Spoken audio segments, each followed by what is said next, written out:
Language Talkies. Hey folks, so we are back with yet another 5 words. Flamboyant. Flamboyant means brightly colored or strikingly bold. For example, my aunt wore a flamboyant saree for the wedding. Words which can be used instead of flamboyant are flaring and flashy. Flamboyant is pronounced as flamboyant. Flamboyant. The situation in which we can use flamboyant is when you want to say that someone is strikingly bold or something is brightly colored. Abhor. Abhor means hate. For example, I abhor this type of insulting behavior.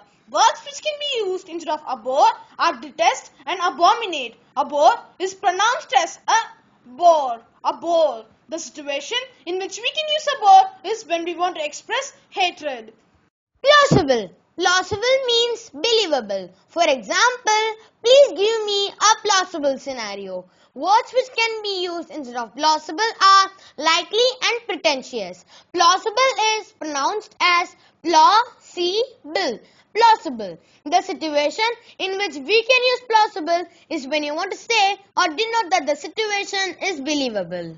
Cognizant. Cognizant means to be aware. For example, I'm cognizant about the effects of steroid in a human body. Words which can be used instead of cognizant are conscious and sensible. Cognizant is pronounced as cognizant. Cognizant. The situation in which we can use cognizant is when we want to say that he or she is aware of all the details. Moribund. Moribund means at the point of death. For example, after the loss, the company was in a moribund state. Words which can be used instead of moribund are expiring and dying.